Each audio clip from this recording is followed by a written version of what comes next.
Shams Bangla YouTube চ্যানেলের পক্ষ থেকে আপনাদের সকলকে স্বাগত জানাচ্ছি। আমি শাহরিয়ার ফিরোজ শাওন। আজকের ক্লাসে আমরা আলোচনা করব কারকের খুব চমৎকার একটি বিষয় নিয়ে, এবং এই জিনিসটা কিন্তু খুব ইম্পর্টেন্ট এবং সাধারণ শিক্ষার্থীরা অনেকেই এই বিষয়টা নিয়ে একটু দ্বিধান্বিত থাকেন।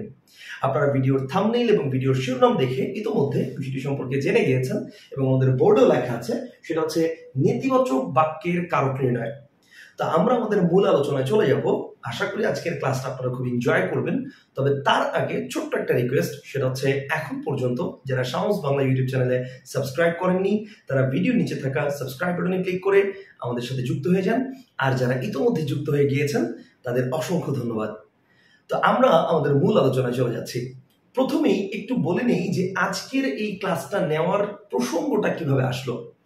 আপনারা জানেন আমার বেশ কয়েকটা বই রয়েছে, যেমন ধ্রুব একটা বই রয়েছে, সেটা হচ্ছে এইচএসসি পরীক্ষার্থী বা বিশ্ববিদ্যালয়ে ভর্তি পরীক্ষার্থী যারা আছে তাদের জন্য, এবং একটি বই রয়েছে বাংলাদেশের চাকরি প্রত্যাশী যারা আছে, অর্থাৎ বিসিএস বা পিএসসির অন্তর্ভুক্ত যে কোনো পরীক্ষা বা সরকারি বেসরকারি বিভিন্ন নিয়োগ পরীক্ষা, বিভিন্ন ব্যাংকের পরীক্ষা, প্রাথমিক শিক্ষক নিয়োগ পরীক্ষা, সব বাংলাদেশের সকল প্রতিযোগিতামূলক পরীক্ষার জন্য যারা চাকরি প্রত্যাশী আছে তাদের জন্য একটা বই আছে, এবং সেই বইটির নাম হচ্ছে অন্বেষণ। তো আমি এই বইয়ের মধ্যে প্রতি বছরই বিগত বছরের কোশ্চেন অ্যাড করার যে কাজ করি, তো সেই কাজ করতে গিয়েই মূলত আজকের ভিডিওর সূত্রপাত। 2023 সালে সমন্বিত 7 ব্যাংক ও একটি আর্থিক প্রতিষ্ঠানের যে পরীক্ষাটা হয়েছিল, সেই পরীক্ষায় একটা বাক্য ছিল কারকের, এবং বাক্যটা ছিল এ যুদ্ধে বাধা দিও না। ভালো করে খেয়াল করেন, এ যুদ্ধে বাধা দিও না, এ যুদ্ধে বাধা দিও না। এবং তারপর এই বাক্যটা বলে তারপর প্রশ্নটা করা ছিল এরকম যে এই বাক্যের কারক নির্ণয় করো। এ বাক্যে কোন কারকে কোন বিভক্তি, এ বাক্যে কোন কারকে কোন বিভক্তি, কোন কারকে, এ বাক্যে কোন কারকে কোন বিভক্তি। ঠিক আছে, জাস্ট প্রশ্নটা ছিল এরকম, এ বাক্যে কোন কারকে কোন বিভক্তি। এবং আবারও বলি, কোশ্চেনটা আসছে সমন্বিত 7 ব্যাংকের পরীক্ষার অফিসার নিয়োগ পরীক্ষায়, ঠিক আছে, অফিসার জেনারেল নিয়োগ পরীক্ষায় 2023-এ। তো এখন এটার অপশন ছিল কি কি একটু দেখে নিই। এটার অপশন ছিল, অপশন এ তে ছিল কর্তায়, অপশন এ তে ছিল কর্তায় সপ্তমী, অপশন বি তে ছিল করণে সপ্তমী, অপশন বি তে ছিল করণে সপ্তমী, অপশন সি তে ছিল অপাদানে সপ্তমী, অপশন সি তে ছিল অপাদানে সপ্তমী, and last one option D তে ছিল, অপশন ডি তে ছিল অধিকরণের সপ্তমী। এই চারটা অপশন ছিল, ঠিক আছে, অধিকরণে সপ্তমী। এখন এই চারটার মধ্যে থেকে কারেক্ট অ্যান্সার কোনটা? এখন প্রথমত আমাদেরকে যে বিষয়টা একটু লক্ষ্য রাখতে হবে সেটা হচ্ছে, দেখুন এই বাক্যে কোন নির্দিষ্ট পদের নিচে আন্ডারলাইন করা নাই। আমরা জানি পুরো বাক্যের কখনো কারক হয় না, কারক হয় নির্দিষ্ট একটি পদের, বাক্যের অন্তর্গত নির্দিষ্ট একটি পদের কারক হয়, কখনো পুরো বাক্যের কখনো কারক হয় না। তাহলে খেয়াল করেন, এই যুদ্ধে বাধা দিও না, আমার এই বাক্যের কোন পদের কারক নির্ণয় করতে বলবে এই সম্পর্কে প্রশ্নে কিছু বলা নাই। প্রশ্নে বলা আছে জাস্ট এই বাক্যে কোন কারকে কোন বিভক্তি। তাহলে আমাকে ফাইন্ড আউট করে নিতে হবে যে এই বাক্যের কোন পদটার কারক হতে পারে। একটু দেখেন এই বাক্যের ক্রিয়াপদটা কি। দেখেন দিও না, এটা হচ্ছে কি এই বাক্যের ক্রিয়াপদ। দিও নাটা হচ্ছে কি এই বাক্যের ক্রিয়াপদ। আমরা জানি ক্রিয়াপদের কখনো কারক হয় না, কারক হয় ক্রিয়াপদের সাথে নামপদের সাথে যে সম্পর্ক, সেই সম্পর্কটাকে কারক বলে, অর্থাৎ নামপদের কারক হয়। তাহলে নামপদ কোনটা? বিশেষ্য এবং সর্বনাম পদ, এই দুটিকে নামপদ বলা হয়। তাহলে এই বাক্যে আমরা বলতে পারি যুদ্ধ এবং বাধা এই দুইটা হচ্ছে কারক, মানে এই দুইটার কারক হতে পারে। ঠিক আছে, এটা তো সর্বনাম, তো এটা আসলে ওভাবে ম্যান্ডেটরি না। এক্ষেত্রে যুদ্ধ এবং বাধা এই দুটো হচ্ছে কারক হতে পারে। এখন দিও না হচ্ছে ক্রিয়া। নর্মাল সেন্সে আমরা যদি দিও না ক্রিয়াটাকে কি দিয়ে প্রশ্ন করি তাহলে উত্তর পাচ্ছি বাধা। যেমন দেখেন, এ যুদ্ধে কি দিও না, উত্তর হচ্ছে বাধা দিও না। এন্ড আমরা জানি যদি ক্রিয়াকে কি দিয়ে প্রশ্ন করলে উত্তর পাওয়া যায় তাহলে সেটা হচ্ছে কর্মকারক। তবে আবারও বলি, সেটা কিন্তু নর্মাল সেন্সে। আপনারা যদি আমার কর্মকারকের ভিডিওটা দেখে থাকেন, ইতিপূর্বেই আমি আমার চ্যানেলে সেটা আপলোড করেছি, তো আপনারা যদি কর্মকারকের ভিডিওটা দেখে থাকেন সেক্ষেত্রে কিন্তু আমি এটা খুব বিস্তারিত ব্যাখ্যা সহকারে বুঝিয়ে দিয়েছি যে এই টেকনিকটা সবসময় মিলবে না। কি দিয়ে কোশ্চেন করলে সবসময় কর্মকারক হয় না, অনেক সময় কর্তৃকারক হয়। বাট নর্মাল সেন্সে আবারও বলি, কি দিয়ে কোশ্চেন করলে কর্মকারক হয়। এবং সেভাবে আমরা যদি চিন্তা করি এই যুদ্ধে কি দিও না, বাধা দিও না, তাহলে সেক্ষেত্রে বলেন বাধাটা কোন কারক হচ্ছে? বাধাটা হচ্ছে কর্মকারক হচ্ছে। এখন আমার অপশনের কোথাও কি কর্মকারক আছে? নাই। তার মানে এক্ষেত্রে এই বাক্যের বাধাটা কোন কারক সেটা আমার প্রশ্নকর্তা জানতে চাননি। আমার কথা কি বুঝতে পেরেছেন? এই ক্ষেত্রে জানতে চেয়েছেন যুদ্ধ কোন কারক, এটা নিয়ে হচ্ছে দ্বিমত। দ্বিমতটা কোথায়? কেউ কেউ দেখলাম বাজারে প্রচলিত অনেক বইতে এটার উত্তর দিয়েছেন অপাদান, আবার কেউ কেউ দিয়েছেন অধিকরণ। এখন সাধারণ শিক্ষার্থীদের মধ্যে এটা নিয়ে একটা দ্বিমত আছে যে এটার উত্তর কি অপাদান হবে নাকি অধিকরণ হবে। তো এটার ব্যাখ্যাটা একটু বলে দিচ্ছি, মনে রাখবেন। নেতিবাচক বাক্যের কারক নির্ণয়ের ক্ষেত্রে মনে রাখবেন, নেতিবাচক বাক্যের কারক নির্ণয়ের ক্ষেত্রে কখনোই সরাসরি নেতিবাচক বাক্য থেকে কারক নির্ণয় করা যাবে না। তাহলে কি করতে হবে? আগে সেটাকে পজিটিভ করে তারপর সেটার কারক নির্ণয় করতে হবে, আদারওয়াইজ ভুল হবে। আমি দু একটা উদাহরণ দিয়ে বোঝানোর চেষ্টা করছি।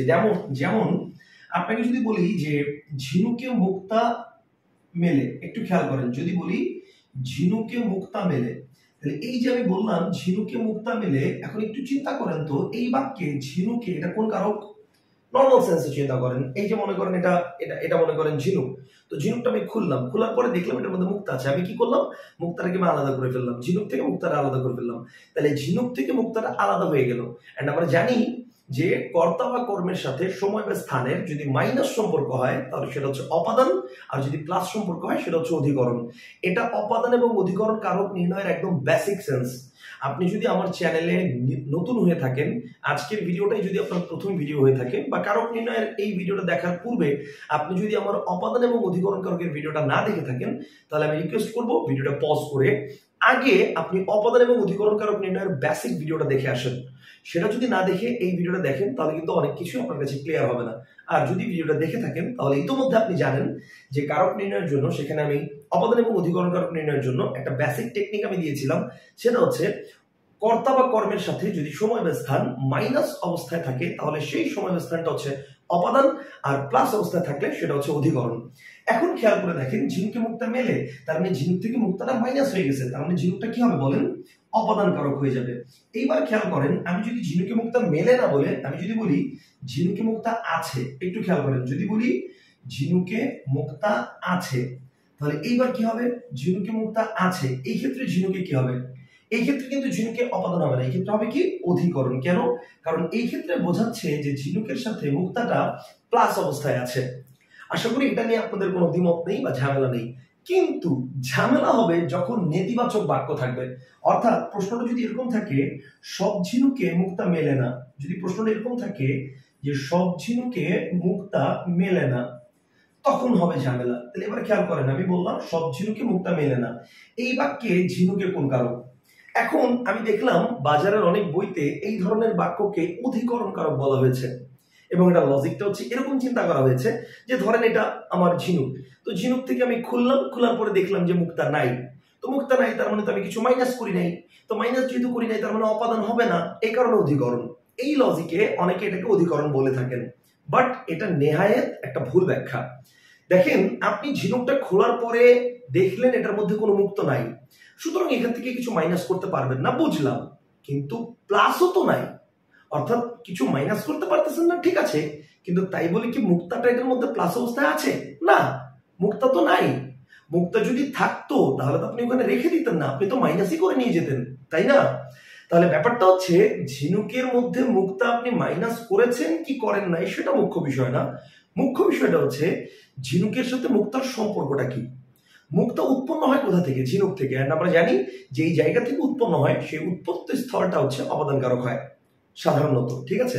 তাহলে এবার খেয়াল করেন ঝিনুকে মুক্তা মেলে, অর্থাৎ ঝিনুক থেকে মুক্তা আপনি পেয়ে গেছেন, মাইনাস হয়ে গেছে, সো অপাদান কারক। যদি বলি সব ঝিনুকে মুক্তা মেলে না, এক্ষেত্রে এটা ধরা যাবে না যে মুক্তা মাইনাস হয় নাই, আপনি না বাদ দিয়ে চিন্তা করেন সব ঝিনুকে মুক্তা মেলে, তার মানে কি হবে? ঝিনুকের সাথে মুক্তার সম্পর্কটা মাইনাসই বোঝাচ্ছে, সো এটাও 100% অপাদান কারক হবে। আমার কথা কি বুঝতে পেরেছেন? অবশ্যই অপাদান কারক হবে। অর্থাৎ সহজভাবে যদি বলি নেতিবাচক বাক্য থাকলে কখনো সরাসরি এটা কারক নির্ণয় করবেন না।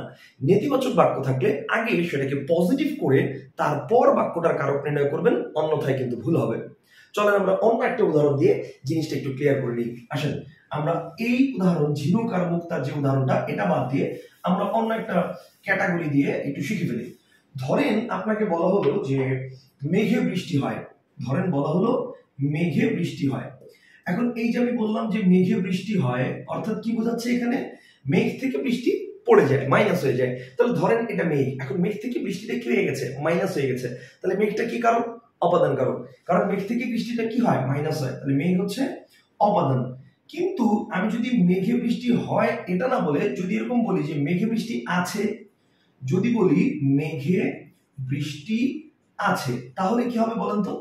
এইবার কিন্তু মেঘে আর অপাদান কারক হবে না, এখন হবে অধিকরণ। কেন? কারণ এবার বোঝাচ্ছে যে মেঘের সাথে বৃষ্টিটা প্লাস অবস্থায় আছে, মাইনাস কিন্তু হয় নাই।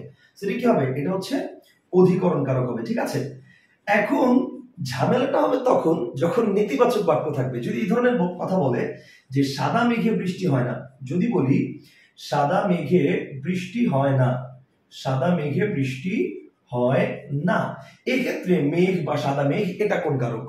এখন আপনি যদি এরকম চিন্তা করেন যে মেঘ থেকে বৃষ্টি হতে হয় নাই, সুতরাং বৃষ্টি তো মেঘের মধ্যেই আছে প্লাস অবস্থায়, সে অধিকরণ হবে, তাহলে ভুল। তাহলে আমার কি করতে হবে? সাদা মেঘে বৃষ্টি হয় না, ওই না বাদ দিয়ে চিন্তা করতে হবে, অর্থাৎ সাদা মেঘে বৃষ্টি হয়। তাহলে সাদা মেঘে যেহেতু বৃষ্টি হয়, কোন কারক? অপাদান কারক, কারণ মেঘ থেকে তো বৃষ্টির সম্পর্কটা মাইনাস। সো অবশ্যই এটা কি হবে বলেন? এটা হবে অপাদান কারক, এটা হবে অপাদান কারক। আশা করি আমি বিষয়টা বোঝাতে পারছি। এবং আপনি খেয়াল করে দেখবেন প্রিভিয়াস ইয়ার্স কোশ্চেন যদি আপনি অ্যানালাইসিস করেন, বিভিন্ন পরীক্ষায় দেখবেন একটা উদাহরণ আসছে, বাবা বাড়িতে নেই বা বাবা বাড়ি নেই, বা কারকের মধ্যে অধিকরণ কারক টপিকটা পড়তে গেলেও এই উদাহরণটা পাবেন যে বাবা বাড়ি নেই। এখন চিন্তা করে দেখেন বাড়ির সাথে বাবার সম্পর্কটা কি প্লাস না মাইনাস? বাবা বাড়ি নেই তার মানে তো মাইনাস, তাহলে যেহেতু মাইনাস লজিক্যালি তো এটা অপাদান কারক হওয়ার কথা, কিন্তু এটা অধিকরণ কারকের মধ্যে দেওয়া আছে। এখন তাহলে প্রশ্ন হচ্ছে এটা আমরা কিভাবে বুঝলাম? খেয়াল করে দেখেন ওই যে মাইনাস মানে ওই যে নেগেটিভ সেন্সের যে বাক্য বাবা বাড়িতে নেই, নেইটা তো নেগেটিভ বাক্য, সেটাকে আগে পজিটিভ করতে হবে, অর্থাৎ বাবা বাড়িতে আছেন। তাহলে এইবার চিন্তা করেন বাড়ির সাথে বাবার সম্পর্কটা কি? Plus, and that is why এটা সব বইতে অধিকরণ কারক দেওয়া আছে। আশা করি বিষয়টা পুরোপুরি ক্লিয়ার করতে পেরেছি। তাহলে কি করবেন এখন থেকে? নেতিবাচক বাক্য দেখলে আগে সেটাকে পজিটিভ করে বা নেতিবাচক শব্দটা বাদ দিয়ে তারপর কারক নির্ণয় করবেন। ঠিক আছে, অর্থাৎ পজিটিভ অবস্থায় কারকটা যেই কারক হবে সেটা কর্তৃ হলে, নেতিবাচক বাক্য থাকলেও সেটা কর্তৃ হবে। আবার পজিটিভ অবস্থায় যদি বাক্যটা অধিকরণ কারক হয়, নেতিবাচক শব্দ যোগ করলেও সেটা অধিকরণ কারকে হবে। পজিটিভ অবস্থায় যদি বাক্যটা অপাদান কারক হয়, তাহলে নেতিবাচক বাক্য বা নেতিবাচক শব্দ যোগ করার পরেও সেটা অপাদান কারকে হবে। মোট কথা নেতিবাচক বাক্য বাদ দিয়ে কারক নির্ণয় করতে হবে, আদারওয়াইজ আপনারটা ভুল হবে। এবার তাহলে চলে আসি আমাদের আজকের প্রশ্নে। এ যুদ্ধে বাধা দিও না, তাহলে আমাকে না বাদ দিয়ে চিন্তা করতে হবে, অর্থাৎ এ যুদ্ধে বাধা দিও। তাহলে এখন চিন্তা করেন, মনে করেন এটা হচ্ছে যুদ্ধ আর এটা হচ্ছে বাধা, তাহলে এ যুদ্ধে বাধা দিও, তাহলে এবার বলেন যুদ্ধের সাথে বাধার সম্পর্কটা কি প্লাস না? এখন যুদ্ধের সাথে বাধাটাকে আপনি কি করে দিচ্ছেন? প্লাস করতেছেন। আপনি বলতেছেন এই যুদ্ধে বাধা দিও, তাহলে যুদ্ধের সাথে বাধাটা যেহেতু প্লাস হচ্ছে, 100% যুদ্ধ কোন কারক হবে? অধিকরণ কারক হবে। অর্থাৎ যারা এই কোশ্চেনের উত্তরটা অপাদান দিচ্ছেন তারা নির্ঘাত ভুল বলছেন। এটার ব্যাখ্যাটা কি আমি জানি না তারা কেন এইটা অপাদান বলছেন, বাট এটা অ্যাকচুয়ালি অধিকরণ কারক হবে। আশা করি পুরো বিষয়টা আমি বিস্তারিতভাবে আপনাদেরকে বোঝাতে পেরেছি। সো আপনারা যারা নেতিবাচক বাক্য নিয়ে দ্বিধান্বিত আছেন বা ছিলেন, আশা করি আজকের এই ভিডিওটা যদি পুরোপুরি আপনি দেখে থাকেন, তাহলে আপনার আর নেতিবাচক বাক্য থেকে কারক নির্ণয় করার ক্ষেত্রে কোনো ঝামেলা পোহাতে হবে না। সো আজকের মতো এখানেই ইতি। ইনশাআল্লাহ নতুন কোনো টপিক নিয়ে, নতুন কোনো টেকনিক নিয়ে আপনাদের সাথে আবারও দেখা হবে এই প্ল্যাটফর্মে।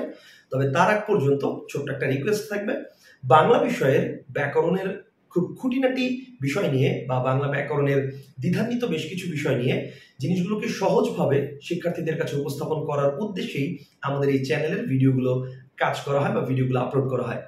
সো আমাদের উদ্দেশ্যটা হচ্ছে বাংলা ব্যাকরণটাকে সবার মাঝে সহজভাবে উপস্থাপন করা, কিন্তু সেটা আমার একার পক্ষে খুব দুঃসাধ্য একটি কাজ। সো এই ক্ষেত্রে আপনাদের সকলের সহযোগিতা একান্ত কাম্য। যদি ভিডিওগুলো আপনাদের ভালো লেগে থাকে, যদি পড়ালেখাটা আপনারা এনজয় করেন, ভিডিওগুলো থেকে আপনারা খুব সহজে আমাদের পড়াটা বুঝতে পারেন, তাহলে অবশ্যই আমাদের ভিডিওতে লাইক করবেন, কমেন্ট করবেন, শেয়ার করে বন্ধুদের মাঝে আমাদের অনুপ্রাণিত করবেন, কমেন্ট করে আমাদের জানাবেন আমাদের ভিডিওগুলো কেমন লাগছে। আর যদি আপনাদের কোনো সাজেশন থাকে বা এই পড়া রিলেটেড কোনো কোশ্চেন থাকে, সেটা অবশ্যই আমাদের কমেন্ট সেকশনে জানাবেন। আমরা চেষ্টা করব যখন ফ্রি থাকবো তখন আপনাদের প্রশ্নের উত্তরগুলো দিয়ে আপনাদের সহযোগিতা করার জন্য। তাহলে আজকের মতো এখানেই ইতি। সবাই ভালো থাকবেন। আসসালামু আলাইকুম।